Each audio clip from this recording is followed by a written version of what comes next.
versatile and very Italian. At Cento Fine Foods, we're dedicated to preserving the culinary heritage of authentic Italian foods by offering over 100 specialty Italian products for the American kitchen. Cento, trust your family with our family.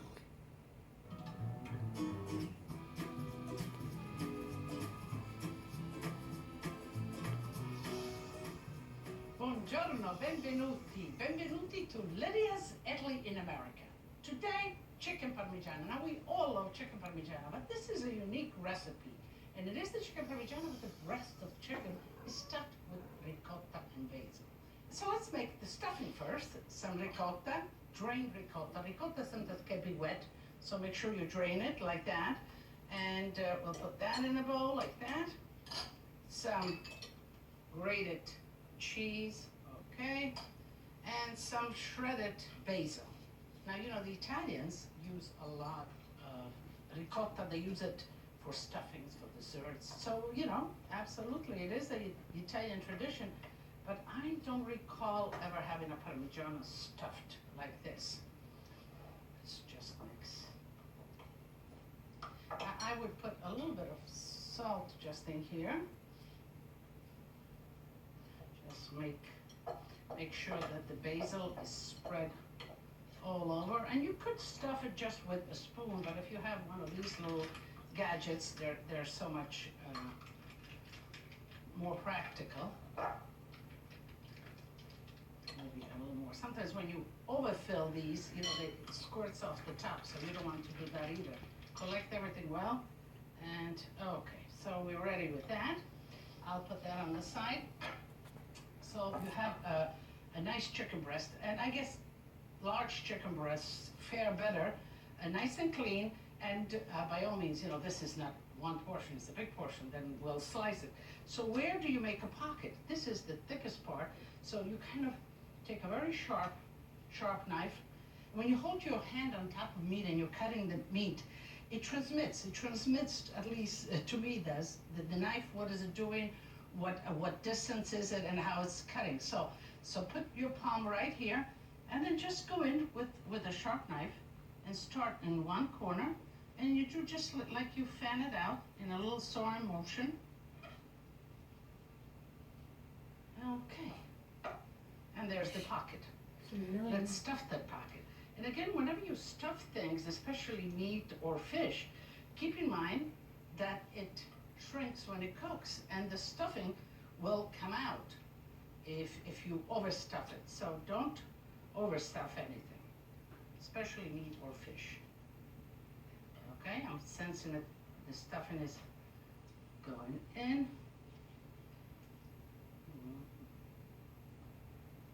Okay.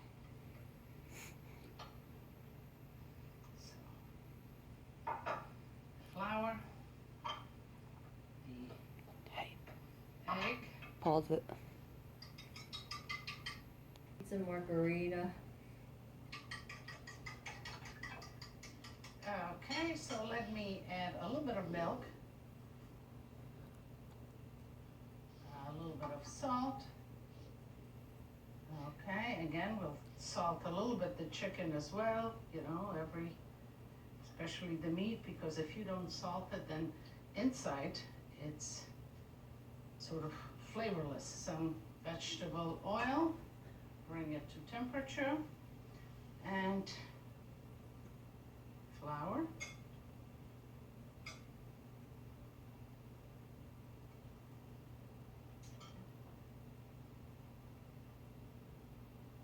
We don't need a lot of bread, we just want a little crust sort of to hold it together.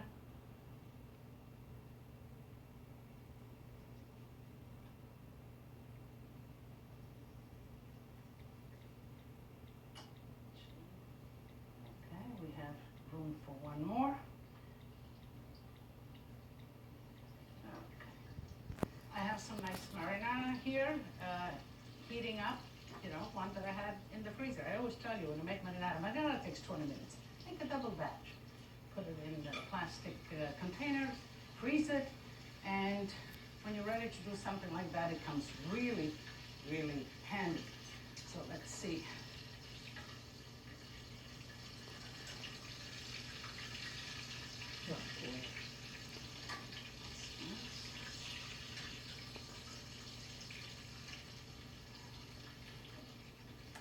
gonna put the chicken to drain here, and then we'll put it right in here and build our parmigiana, mozzarella, grated cheese, and we're all set.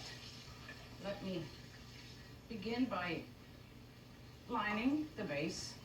You know, it's if you get a nice vessel, and parmigiana doesn't take all that long to cook because the chicken is just about cooked, and then you finish it off in the oven. So if you put it in a nice vessel, a stoneware is beautiful, but you can put it even in a pan like that.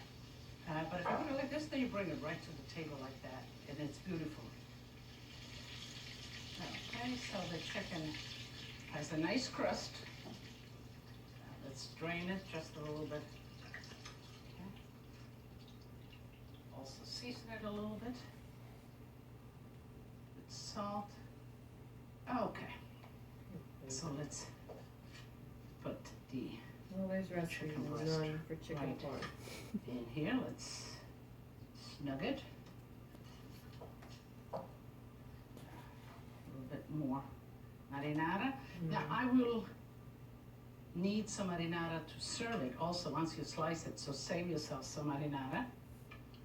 Marinara.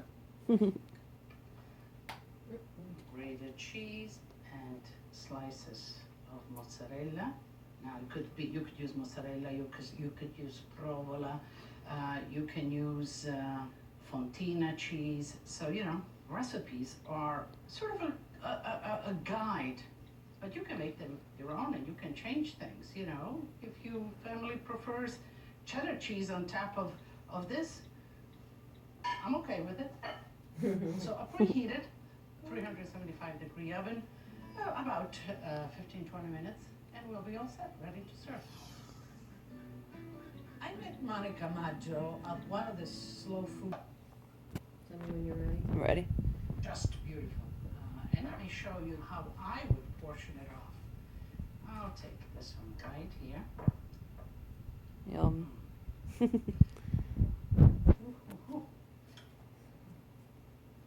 Slice into it, just like that. And it's so juicy. Help myself a little bit with the knife and just spread it out. Open it up, just like that.